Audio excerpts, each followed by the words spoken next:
Isang mapagpalang araw uli mga kaibigan, tayo po ay nag-aaral patungkol po sa Preacher's Notes natin, study patungkol sa 2 Timothy 2:15 at tuloy pa rin ang ating pag-aaral patungkol po sa the Word of Truth. We are really praying, this mahaba pong subject po ito.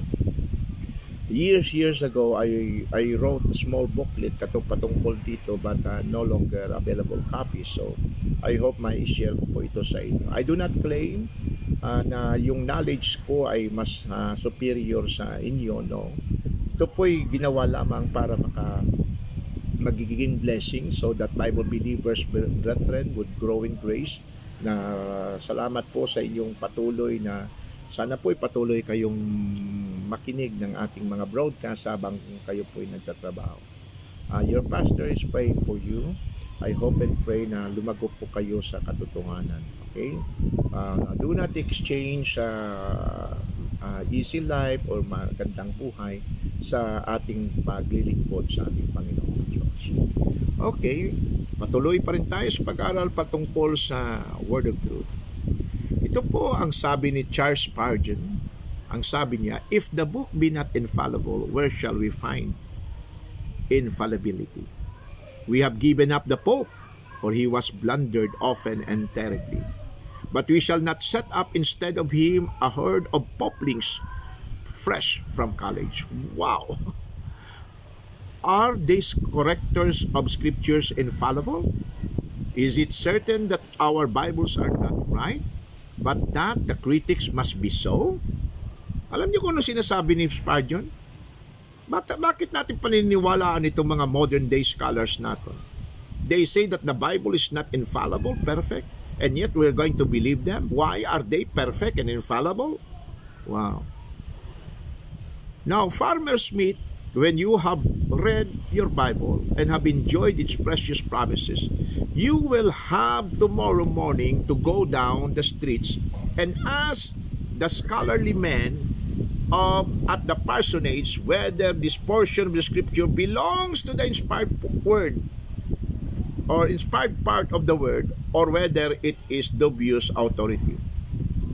We shall gradually be so doubted and be criticized that only a few of the most profound will know what is the Bible and what is not, and they will dictate to the rest of us.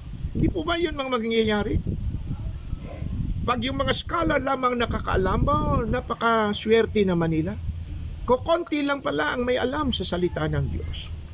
Ayan po ang sabi niya. Where shall we find infallibility? My friends, God made a promise to preserve His words, right? Psalm 12. And said na sabi ng Diyos ang kanyang salita is pure and perfect.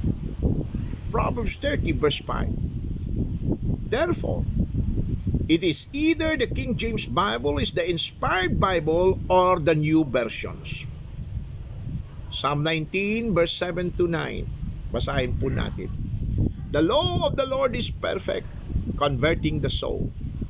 The testimony of the Lord is sure, making wise the simple. The statutes of the Lord are right, rejoicing the heart. The commandment of the Lord is pure, enlightening the eyes. The fear of the Lord is clean, enduring forever. The judgments of the Lord are true and righteous altogether. You see, iba pong nababasa natin sa salita ng Diyos. The Word of God is pure, clean, wise, sure, kaysa sa sinasabi ng mga scholars na ito. O may I say, mga Bible correctors na ito. Ito po yung mga kasinungalingan, the lies being utilized by the so-called scholars or the clowns para po i-correct yung King James Bible. Ito po ang kanilang praise. According to the original Greek text or according to the Greek text.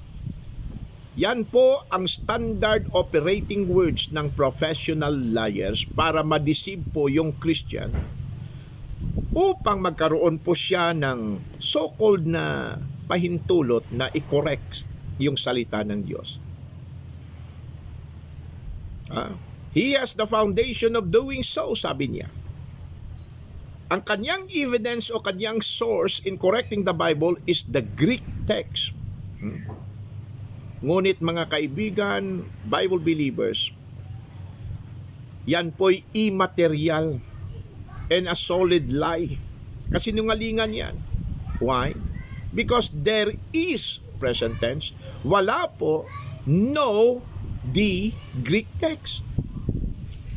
O kayong mga preacher na patuloy pa rin nagsasabi, ayon po sa Greek text. There is no such things as that. Ha? Kaya po pag ang preacher ay nagsasabi, the Greek text says, kung ano man ang sumunod niya na statement is a lie. And he knew, alam ng preacher that he is lying. Habang sinasabi niya yan, because it is an imaginary source. The Greek. Wala pong ganon. Yung purpose niya, parang pinasolidify niya yung notion that there is such a thing as one Greek text. Wala po. The Greek text. Wala. Isang Greek text. Gusto niya lang, they wanted you and I to believe that they have the one superior source. Tawag doon, the Greek to correct the King James Bible. That is not true. Ang katotohanan, it is a lie dahil marami pong Greek text. Mayroon pong Stephanus, Erasmus, Greek text ni Beza, Griesbach, Elsevier, Tischendorf, Weymouth, Weiss, Niesel, Mitzger, at many more. Now, every time your pastor says the Greek text to correct the Bible, tanungin niyo po, you make an inquiry. Which Greek text, plural, are you referring of, preacher? For the available Greek text do not even match in the readings to each other. So, sino pong magdi-decide which Greek texts are correct and which Greek texts are not correct? See? Another phrase is ito. According to the original text. According to the original text. Ito po yung standard na operating lies ng mga so-called professional clowns to attack the Word of God. Pag sinasabi na ng pastor ninyo, ayon sa original text, ang gusto niya lang gawin yan ay correct yung kanyang nababasa. Mga kaibigan, let us put away lying. Marami kasi sa Laodicean time natin ng mga pastors, scholars, and professors na ang kanilang pag-iisip is higher criticism. Alam niyo, naintindihan ko pa naman kung ang magnanakaw ay magsisinungaling eh. Nevertheless, until now, though masuka po ako, poking that there are preachers who are liars and are lying to their church member. Nagsisinungaling po sila sa kanilang mga church members sa kanilang mga pulpito every Sunday. Hindi ko po ma-figure it out. Far out talaga. Habang naririnig nyo po, mga kaibigan, na yung preacher ay nagsasabi, according to the original, he is lying to you. Alam nyo kung bakit? Why? Because he never have nor even seen the original. All his life, he never see the original. Nobody has seen the original. Wala po yan sa mga museum. Therefore, how could a saved believer